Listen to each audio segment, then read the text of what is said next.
November 25, 2020, Miyerkules sa huling linggo sa karaniwang panahon. Pagbasa mula sa aklat ng pahayag.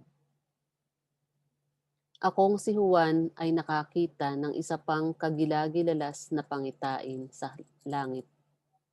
7 anghel na may dalang 7 salot. Ito ang panghuling mga salot sapagkat dito magwawakas ang puot ng Diyos. May nakita akong animoy dagat na kristal na nagliliyab. Nakita ko rin ang mga nagtagumpay laban sa halimaw at sa larawan nito at sa nagtataglay ng bilang na katumbas ng kanyang pangalan. Nakatayo sila sa animoy dagat na kristal. Hawak ang mga alpang ibinigay ng Diyos. Inaawit nila ang awit ni Moises na lingkod ng Diyos at ang awit ng kordero. Panginoong Diyos na makapangyarihan sa lahat, dakila at kahanga-hanga ang iyong mga gawa. O Hari ng mga bansa, matuwid at totoo ang iyong daan. Sino ang hindi matatakot sa iyo, Panginoon? Sino ang tatangging magpahayag ng iyong kadakilaan? Ikaw lamang ang banal.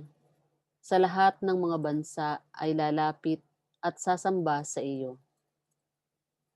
Sapagkat nakita ng lahat ang matuwid mong mga gawa. Ang salita ng Diyos. Salamat sa Diyos. Salmong tugunan. Poong Diyos ay dakila, gawa mo'y kahanga-hanga.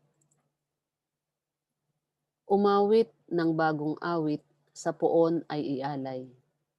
Pagkat yaong ginawa niya ay kahanga-hangang tunay. Sa sarili ng lakas niya at taglay na kabanalan, walang hirap na natamo, yaong hangad na tagumpay. Poong Diyos ay dakila, gawa mo'y kahanga-hanga. Ang tagumpay niyang ito'y siya na rin ang naghayag. Sa harap ng mga bansay, nahayag ang pagliligtas.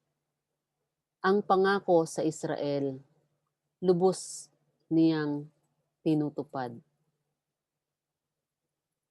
Poong Diyos ay dakila, gawa mo'y kahanga-hanga. Umingay ka, karagatan, at lahat ng lumalangoy. Umawit ang daigdigan at lahat ng naroon. Umugong sa palakpakan, pati yaong kalaliman. Umawit ding nagagalak ang lahat ng kabundukan. Poong Diyos ay dakila, gawa mo'y kahanga-hanga. Pagkat siya'y dumarating, maghahari sa daigdig. Taglay niya'y katarungan at paghatol na matuwid.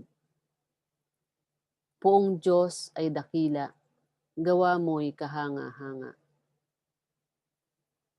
Alleluia, alleluia. Manatili kang tapat hanggang iyong kamatayan, pagkat buhay aking ibibigay. Alleluia, alleluia. Ang mabuting balita ng Panginoon ayon kay San Lucas.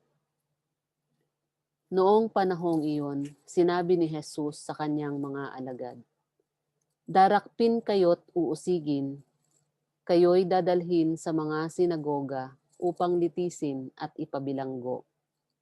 At dahil sa akin ay haharap kayo sa mga hari at mga gobernador. Ito ang pagkakataon ninyo upang magpatotoo tungkol sa akin. Ipanatag ninyo ang inyong kalooban. Huwag kayong mababalisa tungkol sa pagtatanggol sa inyong sarili, sapagkat bibigyan kayo ng katalinuhan at ng pananalitang hindi kayang tutulan o pabulaanan ng sinuman sa inyong mga kaaway. Ipagkakanulo kayo ng inyong mga magulang, mga kapatid, mga kamag-anak at mga kaibigan, at ipapapatay ang ilan sa inyo. Kapopotan kayo ng lahat dahil sa akin, ngunit hindi mawawala ni isang hibla ng inyong buhok. Sa inyong pagtitiis ay tatamuhin ninyo ang buhay na walang hanggan. Ang mabuting balita ng Panginoon. Pinupuri ka namin, Panginoong Hesukristo.